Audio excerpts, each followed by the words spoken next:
You know what? I grew up not that guy. Yeah. So a lot of people put a title on me. They want to, they see me now. They see me now as the guy that with his shirt off, who can do 4,030 pull-ups in 17 hours, who can run 205 miles in 39 hours, who can do all this crazy shit. But what they don't understand is they don't understand the journey that it took me to get to this point. And what got me to this point was I was just the opposite of what I am today.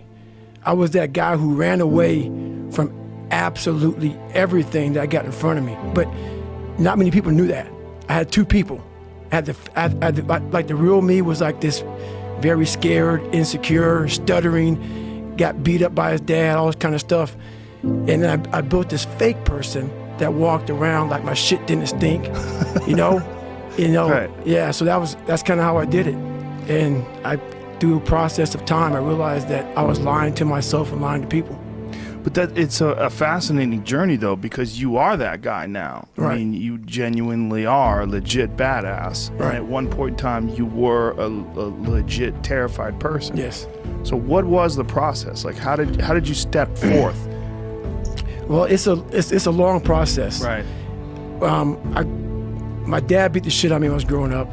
I was the first black baby born in this hospital called Miller Fillmore in Buffalo, New York.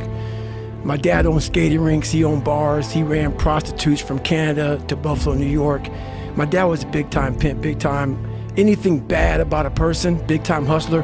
He was American, you know that movie with Denzel Washington? Mm-hmm. He was that, but not that bad. Right. You know, he wasn't that big, but that's what it reminds me of. He was that kind of guy. And beat the shit out of me, beat the shit out, out of my mom. There was an incident one time when my mom got knocked out on top of the stairs and he drug her down the stairs by her hair. And at 6 years old, I'll never forget this. In my mind, I was always afraid.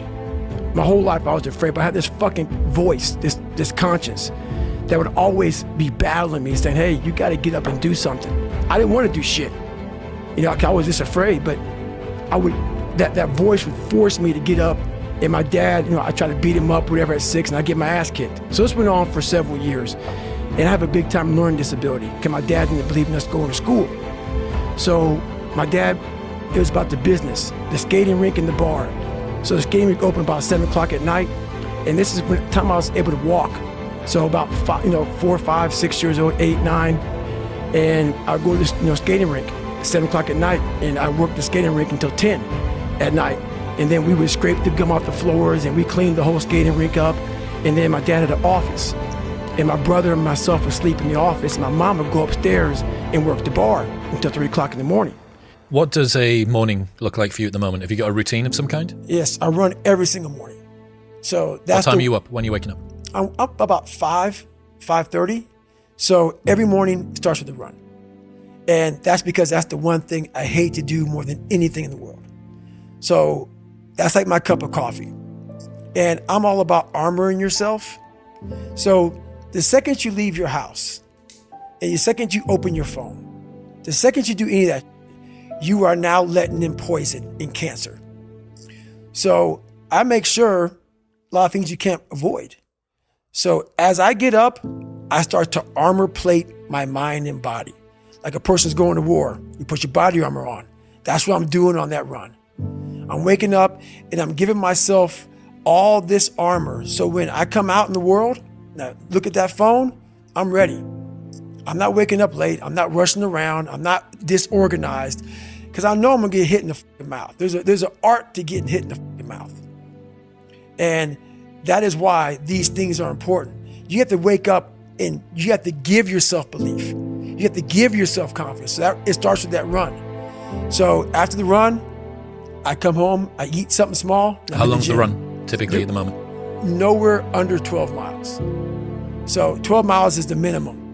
And what are you getting that done in? How long? It depends. Right now I'm running heart rate. So I'm running like 8:15s, 8:30s, because I'm retraining right now. Because what's that? Is that zone 2 for you? Zone 2. Yep. Because of the leg surgery I had. So I'm going back, starting from scratch. So anywhere from about 1:30 to 2 hours, I run every day.